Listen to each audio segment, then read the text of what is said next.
Bonjour, bienvenue dans ces 5 minutes d'information.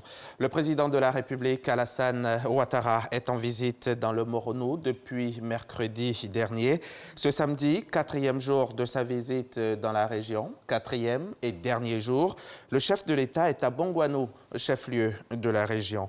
Nul doute qu'à Bongouanou, le président Alassane Ouattara va encore parler de paix, de cohésion sociale et d'action de développement, comme cela a été le cas hier vendredi, lors d'un meeting à Mbato, cet autre département de la région du Moronou. Nous y reviendrons tout à l'heure dans le 13h.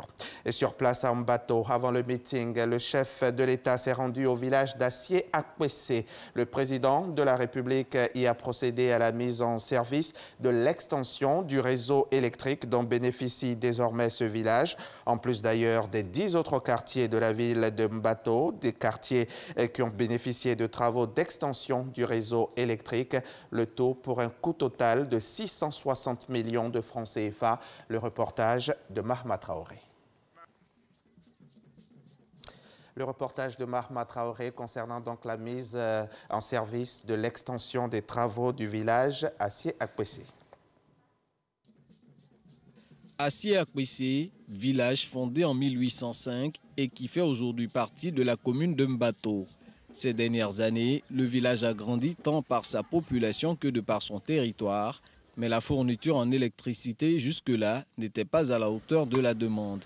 Un calvaire vécu au quotidien par Joseph Onzi et les 18 300 habitants d'Assié-Akwessé. Nos enfants ne peuvent pas étudier la nuit parce qu'il y a une lampe lampadaire là. Nous-mêmes on a fréquenté, quand on fréquentait la fumée de la lampe là nous fatiguait les yeux. Un planteur qui va récolter son cacao, quand il vient à son petit souci, il rentre dans un coin qu'il est attaqué. C'est parce qu'il y a un manque de courant, il n'est pas en sécurité. Je suis dans le quartier, ça me fait plus de 20 ans. Dans le quartier, on vit bien, l'harmonie. Mais courant, ça ne suffit pas. Fin de calvaire pour les habitants d'Assié-Akwessé à compter de ce vendredi 11 septembre. Le président Alassane Ouattara, accompagné de son épouse Dominique, vient de leur apporter plus de lumière.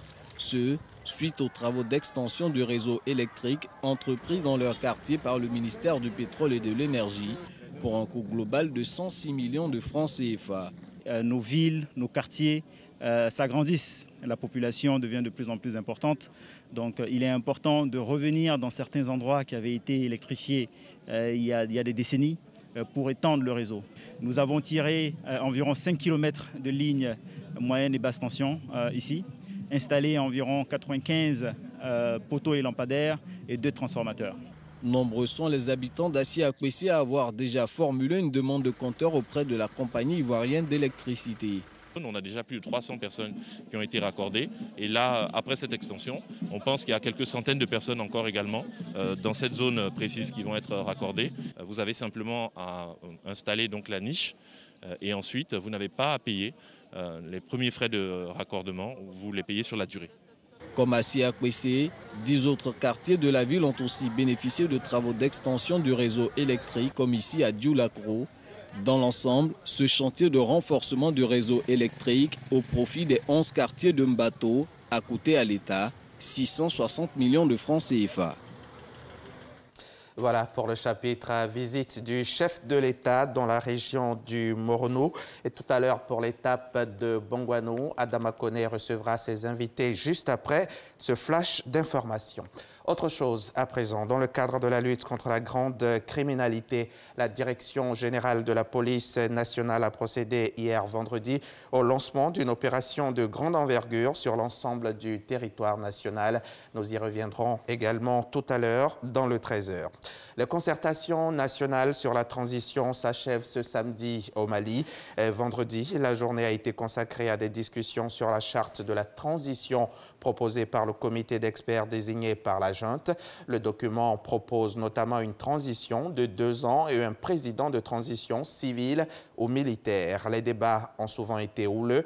Alors que les concertations se poursuivent, les dissensions au sein du M5 RFP s'accentuent et se confirment. Pour une partie de ce mouvement de contestation, la page doit maintenant se tourner.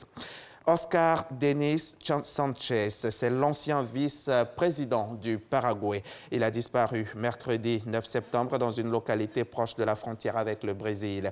Son pick-up a été retrouvé abandonné, portes ouvertes sur la route qui mène à son ranch. Les autorités estiment qu'il a été enlevé par une guérilla. Le président paraguayen demande l'aide des États-Unis et des pays latino-américains pour le retrouver. Plus d'une dizaine d'enlèvements et une cinquantaine d'homicides sont attribués à cette guérilla active depuis une dizaine d'années dans cette région pauvre du Paraguay. Fin de ce flash. Merci de l'avoir suivi. Rendez-vous 13h pour le journal.